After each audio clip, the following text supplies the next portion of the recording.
धर्म के बारे में 13 सबसे दिलचस्प तथ्य। दोस्तों, आज हम इस वीडियो में जानेंगे हिंदू धर्म के बारे में 13 सबसे दिलचस्प तथ्य। हिंदू धर्म दुनिया का सबसे पुराना ज्ञात धर्म है, जिसकी जड़ें 10,000 वर्षों से अधिक पुरानी है। हिंदू धर्म सनातन धर्म को दिया गया विदेशी नाम है, जिसका शाब्दिक अर्थ है शाश्वत धर्म। वीडियो शुरू करने से पहले अगर आपने हमारे YouTube channel fact factory Hindi को सब्सक्राइब नहीं किया है तो सब्सक्राइब कर लें और बेल आइकन दबा लें, ताकि हमारे हर नए लेटेस्ट वीडियो की नोटिफिकेशन आपको मिलती रहे। तो चलिए दोस्तों, शुरू करते हैं वीडियो। आधुनिक हिंदू धर्म में भारतीय उपमहाद्वीप से कई अलग अलग संप्रदाय और संस्कृतियां शामिल हैं। ज्यादातर भारत और नेपाल में हिंदू धर्म एक बहुत ही रहस्यमय और जीवंत धर्म है, जिसका कोई संस्थापक या पूर्ण नियम नहीं है। हिंदू धर्म के बारे में ऐसे कई अनजाने तथ्य हैं जिनके बारे में ज्यादातर लोग बात नहीं करते। नंबर 1, हिंदू धर्म कोई धर्म नहीं है। हिंदू धर्म कोई धर्म नहीं है, बल्कि सैकड़ों विभिन्न दार्शनिक विचारों और जीवन शैलियों का एक समूह है। यह एकमात्र ऐसा धर्म है जिसे इन्हीं सभी शब्दों द्वारा व्यक्तिगत रूप से सटीक रूप से अभी तक पूरी तरह से वर्णित नहीं किया जा सकता है। हिंदू धर्म एक नास्तिक होने के साथ साथ बहुदेववादी होने के साथ साथ एकेश्वरवादी भी है। हिंदू धर्म में एक प्रमुख भगवान में विश्वास किया जा सकता है और अन्य सहायक देवताओं की पूजा भी की जाती है। हिंदू धर्म को अद्वैतवादी भी माना जा सकता है, यानी कि यह मानना कि इस ब्रह्मांड में सभी अलग अलग प्रतीत होने वाले तत्वों को एक इकाई में कम किया जा सकता है। भगवद गीता व्यक्ति की आस्था के अनुसार एकेश्वरवादी और बहुदेववादी पूजा की अवधारणा को स्पष्ट रूप से समझाती है।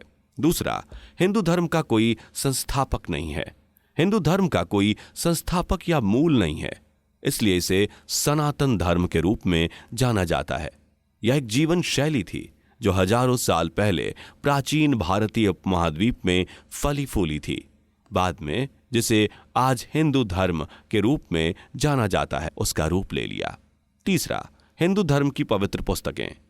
हिंदुओं के पास कई पवित्र ग्रंथ हैं, लेकिन सबसे मूल्यवान और प्राथमिक ग्रंथ वेद हैं, जिनकी रचना लगभग 1500 ईसा पूर्व संस्कृत भाषा में हुई थी। छंदों और भजनों के संग्रह में प्राचीन संतों और संतों द्वारा प्राप्त रहस्योद्घाटन शामिल हैं। वेदों के लिखित रूप में प्रलिखित होने से पहले ज्ञान को मौखिक रूप से स्थानांतरित किया जाता था। 4 वेद हैं। वेदों के अलावा भगवद गीता हिंदुओं की एक लोकप्रिय पवित्र वस्तु है। उपनिषद, 18 पुराण, रामायण और महाभारत भी महत्वपूर्ण हिंदू ग्रंथ हैं। हिंदू शास्त्रों के लिए सबसे आम भाषा संस्कृत है, दुनिया की सबसे पुरानी भाषा। श्री कृष्ण द्वारा भगवद गीता को मानवता के लिए घोषित किया गया था, जो 5000 साल पहले भगवान विष्णु के 8वें अवतार के रूप में प्रकट हुए थे। चौथा, हिंदू पुनर्जन्म में विश्वास करते हैं।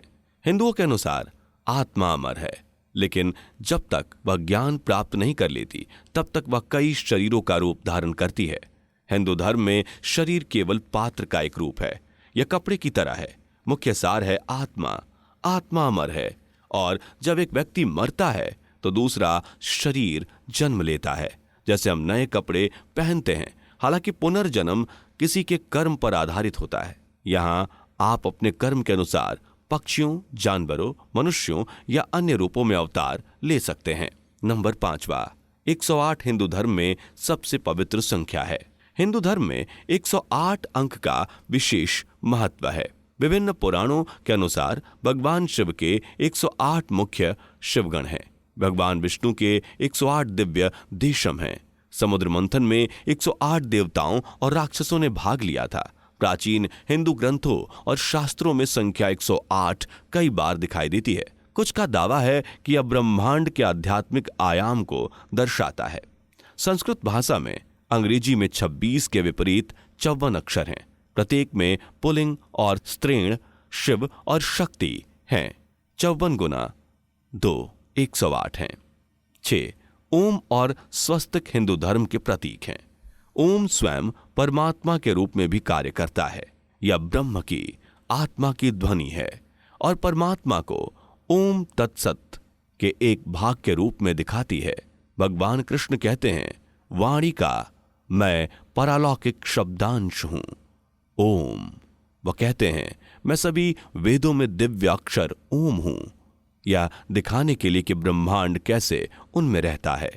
स्वस्तिक मनुष्य के लिए ज्ञात सबसे पुराने प्रतीकों में से एक है और हिंदू धर्म में इसका बहुत महत्व है। वैदिक सनातन धर्म, जिसे आधुनिक दुनिया में हिंदू धर्म के नाम से जाना जाता है, 4 शास्त्रों के माध्यम से सिखाए गए एक दर्शन पर आधारित है जिसे वेद कहा जाता है।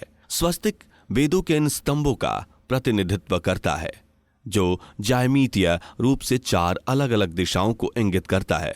यहां तक कि अगर आप प्रतीक को घुमाते हैं तो प्रतीक कोई ज्यामितीय या भौतिकी परिवर्तन नहीं करता है। यह क्या दर्शाता है? ईश्वर का अपरिवर्तनीय, सर्वदिशात्मक और चिरस्थायी स्वभाव। हिंदुओं और अन्य धर्मों ने इस प्रतीक का उपयोग धार्मिक और सांस्कृतिक समारोह में किया है। श्लोक में एक स्वस्तिक कहावत है, स्वस्ति न इंद्रो बृहत्स्रवाः, स्वस्ति न पूषा विश्ववेदाः, स्वस्ति नाश्चय अरिष्टनेमिः, स्वस्ति नो बृहस्पति दधातु। इसका अनुवाद है, अनंत महिमा के सभी शक्तिशाली भगवान हमारे लिए शुभ हों। ब्रह्मांड के सर्वज्ञानी भगवान हमारे लिए शुभ हों। ब्रह्मांड की शक्तिशाली सुरक्षा हमारे लिए मंगल लाए। सर्वोच्च होना हमारे लिए भाग्य लाता है। 7वां, दुनिया में लोक का सबसे बड़ा जमावड़ा कुंभ मेला शरीर और आत्मा को शुद्ध करने का एक हिंदू अनुष्ठान स्नान है जो हर 12 साल के अंतराल के बाद 4 नदी के तट के तीर्थ स्थलों प्रयाग, हरिद्वार, नासिक और उज्जैन में होता है। कुंभ मेला में मनुष्यों की सबसे बड़ी सभा लगती है। 8वां, बौद्ध धर्म, सिख धर्म और जैन धर्म। बौद्ध धर्म, जैन धर्म और सिख धर्म के साथ हिंदू धर्म का बहुत बड़ा प्रभाव और आम अवधारणाएं हैं जो बाद में भारत में उत्पन्न हुई। 9वां, हिंदू धर्म धन की खोज को पाप नहीं मानता है। हिंदू धन को लक्ष्मी, कुबेर और विष्णु जैसे कई देवताओं के रूप में मानते हैं। हिंदू धर्म में 4 स्तर का पदानुक्रम है: धर्म, दर्शन, धर्म और समाज के लिए कर्तव्यों का पालन, अर्थ, आजीविका, धन और शक्ति का पीछा, काम, सुखों की खोज और मोक्ष, मुक्ति। और हम ऊपर से नीचे की ओर बढ़ते हैं। यह मास्लो के पदानुक्रम के बहुत करीब है। इस प्रकार हिंदू प्राकृतिक पूंजीपति हैं। 10वां, हिंदू धर्म कम उम्र से ही प्रो साइंस है। शून्य की अवधारणा, अनंत की अवधारणा और दशमलव संख्या प्रणाली की अवधारणा पाइथागोरस प्रमेय वेद से उत्पन्न हुई हैं। बिग बैंग सिद्धांत का उल्लेख ऋग्वेद में किया गया है, जहां 10वें मंडल में ब्रह्मांड और गोल्डन एग या सूर्य ब्रह्मांडीय शून्य से पैदा हुए हैं, जिसे अक्सर असत, गैर अस्तित्व कहा जाता है, जिसका अर्थ भी है गैर ज्ञान या अराजकता। आयुर्वेद चीनी, ग्रीक, रोमन और फारसी छात्रों को पढ़ाया जाता था, जो तक्षशिला और नालंदा जैसे महान प्राचीन भारतीय विश्वविद्यालयों में अध्ययन करते थे। 700 ईसा पूर्व के रूप में योग, वास्तु और हस्तरेखा शास्त्र की उत्पत्ति प्राचीन अतीत हिंदू शास्त्रों से हुई। 11वां, हिंदू देवी देवताओं की भूमिकाएं और उपाधियां। ब्रह्मा, व्यास, इंद्र, सप्तऋषि, सूर्य हिंदू धर्म में उपाधियां हैं। योग्यता के अनुसार अलग अलग लोग अलग अलग युगों में इन भूमिकाओं को ग्रहण करते हैं।